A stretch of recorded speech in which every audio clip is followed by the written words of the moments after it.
परम श्रद्धेय हमारे प्रशासन समिति के जो अध्यक्ष हैं, जो रचना धर्मी हैं, जो निरंतर प्रयोग के लिए चिंतन करते रहते हैं, अनुराग शुक्ला जी, और हमारे महाविद्यालय के जितने सब सम्माननीय आचार्य वृंद हैं, हमारे कर्मचारीगण हैं, और जो एनसीसी के, एनएसएस के, रेड क्रॉस के, स्पोर्ट्स के जो छात्र छात्राएं उपस्थित हैं, और महाविद्यालय के जो और अन्य छात्र भी यहाँ पर जो उपस्थित होंगे, आज आप सब के बीच में ये बड़े गर्व से हम कह सकते हैं कि आज हम सबसे अधिक प्रसन्न रहते हैं आज के दिन, क्योंकि आज हमारे आज़ादी के प्रतीक का दिन है। जब देश गुलाम था, जब भारत माता दासता के जंजीरों में जकड़ी हुई थी, जब हमारे पास कोई अपना संविधान नहीं था, कोई नियम नहीं था, कोई कानून नहीं था, और विधि और निषेध की कोई व्यवस्था नहीं थी। विधि और निषेध के संग्रह को ही वेद कहा जाता है, और जैसे वेद से सृष्टि चलती है, ऐसे ही प्रत्येक राष्ट्र का एक संविधान होता है, और संविधान से ही राष्ट्र चलता है। और यदि कुछ नहीं था हमारे पास, उस समय केवल एक गुलामी का तमगा लेकर हम जी रहे थे, और बेबसी थी, गरीबी थी, भुखमरी थी, बेरोजगारी थी, और शोषण के शिकार पूरा भारत देश पूरे विश्व में सिर झुकाए जी रहा था। लेकिन लंबे समय तक के 200 साल तक लगातार 1757 प्लासी के युद्ध से लेकर के हमारे देश ने संघर्ष किया। हम अपनी गलती की सजा भोगते हैं जब हम देश प्रेम की भावना को छोड़ के आपसी लड़ाई झगड़ा, कलह और स्वार्थ लिप्सा में, व्यक्तिवादिता में, भोगवाद में हम यदि लिप्त हो जाते हैं, तो आपसी कलह के कारण से देश टूटने लगता है। वही स्थिति उस समय थी, राजनीतिक विखंडता की स्थिति थी, और पूरे राजा महाराजा अलग अलग छोटे छोटे राज्य में बटे हुए थे। इसलिए जो आक्रमणकारी आते थे, आक्रांता आते थे, उनको जीतने में सहायता मिलता था। केवल 300 घुड़सवार लेकर के क्लाइव 3000 सिराजुद्दौला के सेना को वह 3 घंटा में पराजित कर दिया। कारण यह था कि राज्य में कलह की स्थिति थी, और स्वयं ही सेनापति मिर्जाफर ने युद्ध नहीं किया, और 1757 जो बंगाल भारत की कुंजी कहा जाता था, क्लाइव के हाथ चला गया, और 1764 में बक्सर के युद्ध में दोबारा फिर क्लाइव का जीत हुआ। मीर कासिम ने वहां पर गद्दारी किया। और इस प्रकार देखिए, हम जब अतीत के इतिहास को देखते हैं तो हमको कुछ सीखना चाहिए कि यदि इस प्रकार के हमारी गलती को फिर दोहराएंगे तो फिर क्या स्थिति होगा। और उस गलती के लिए लाखों लोग को अपने प्राणों की आहुति देनी पड़ी। अंग्रेजों ने अपने लिखा है अपने गजेटियर में कि 7 लाख भारत में 7.5 लाख लोगों को तोप से उड़ा दिया गया था, और कितनी लूटपाट, कितना हिंसा का सामना करना पड़ा, कितने शहीदों को अपने प्राणों की आहुति देनी पड़ी, और लगातार लोग भूखे प्यासे रास्ते पर बैठे रहे। क्रांति का शंखनाद एक तरफ गूंजा, दूसरे तरफ अहिंसक आंदोलन के लिए गांधी जी ने अपने बागडोर संभाला, और दोनों तरफ से स्वदेशी बहिष्कार से लेकर के अंग्रेज भारत छोड़ो तक के लगातार आंदोलन चलते रहा। तब कहीं जाकर के हमारा देश आजाद हुआ।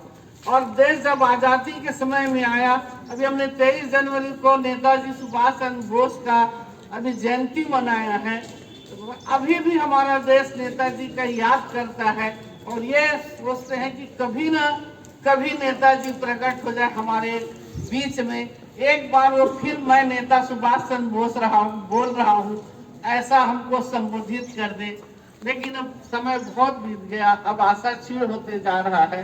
तो ऐसे महान शहीदों का ये देश है, और जब तक कि हम कर्मयोगी नहीं बनेंगे, जब तक हम मर्यादित नहीं रहेंगे, हमारे संविधान की कोई सार्थकता हमको दिखाई नहीं दे रही है। 1946 में भारतीय संविधान का प्रारूप रखा गया था, और एक प्रकार से अंग्रेज उस समय अपना बोरिया बिस्तर बांध रहे थे कि हमको भारत में अब रह नहीं सकते, जाना पड़ेगा। सुभाष बाबू के आजाद हिंद फौज की स्थापना ने, और उनका जापान और जर्मनी के साथ मिलकर आक्रमण ने हिला करके रख दिया था, और एक तरफ गांधीयों का आंदोलन था। तो वो 15 अगस्त 1947 को देश छोड़ के चले गए। हमारा देश आजाद हो गया। पीड़ा और कसक इसी बात की रह गई कि भारत माता 2 भागों में बढ़ गई, जिसकी पीड़ा को हम आज भी झेल रहे हैं। जो ऐसा दंश लगा है कि दोनों देश उसको झेल रहा है, और इसलिए हम कोशिश करते हैं कि अधिक से अधिक हम मानव धर्म की चर्चा करें। जाति पाति और छुआछूत, भेदभाव, धर्म संप्रदाय, इसके क्षेत्रीयता के कलह को छोड़ करके एक दूसरे से प्रेम करने की कोशिश करें, ताकि फिर इस प्रकार दोबारा समय न आए। और जब हमारा संविधान बना तो संविधान का मैं आपको बता दूं कितना श्रेष्ठ संविधान है।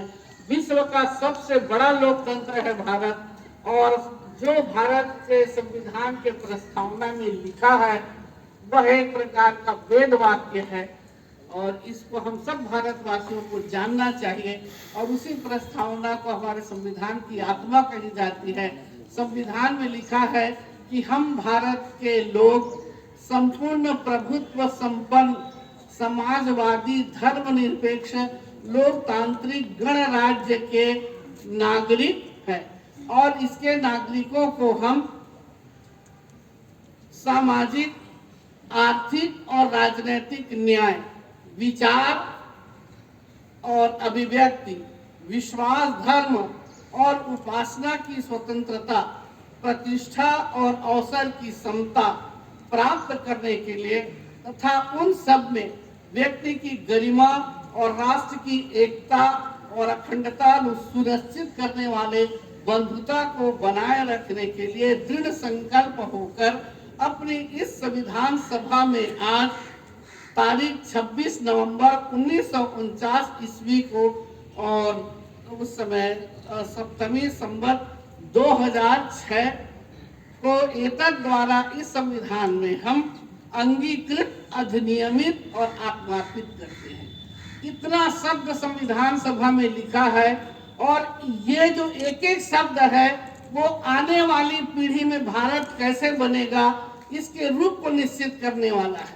और हमें बड़ा कष्ट होता है कि हमारे कम से कम इस महाविद्यालय में 4000 विद्यार्थी होंगे, 4000 में से 40 को हमारा प्रस्तावना याद नहीं है, और पढ़ते भी नहीं है, प्रोफेसर भी नहीं पढ़ते।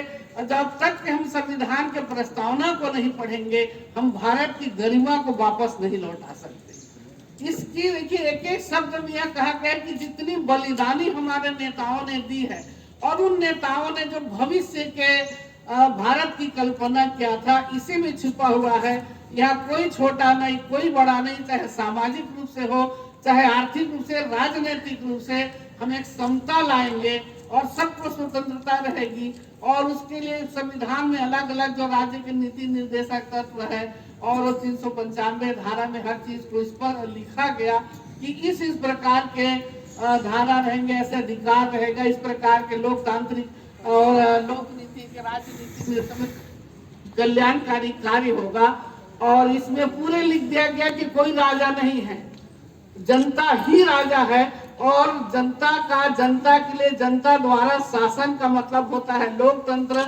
और एक शब्द आपको मैं बता दूं कि गणतंत्र का मतलब होता है जिसका जो संवैधानिक प्रमुख है, अर्थात चाहे हम राष्ट्रपति लें या प्रधानमंत्री, वो वंशानुगत नहीं होता। जैसे इंग्लैंड में जो गण प्रमुख है वो वंशानुगत होता है, राजा वहां रहता है, संसदीय प्रणाली तो है लेकिन संसदीय राजतंत्र प्रणाली है। हमारे देश में संसदीय प्रणाली है लेकिन संसदीय गणतंत्र प्रणाली है कि गण प्रमुख का भी चुनाव होता है, और इसलिए किसी एक का राज्य नहीं और पूरे जनता के हाथ में इसकी संप्रभुता है। और इसलिए हमारे देश की जनता, यदि हमारे सत्ता प्रमुख अच्छा शासन नहीं करते तो उनको हटाने का अधिकार है।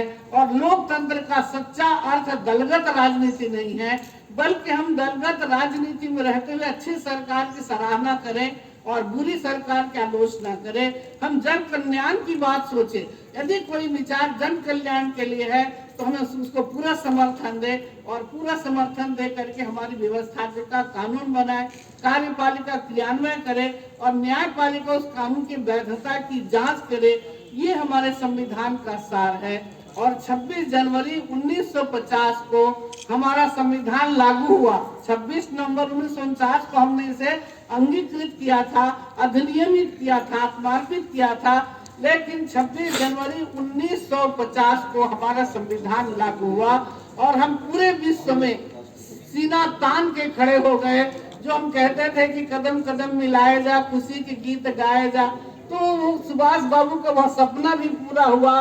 वो शेरे हिंद ने उन्होंने ललकारा था कि आए शेरे हिंद तू गाड़ दे तिरंगा शान से, लाल किला में लहराए जा, लहराए जा।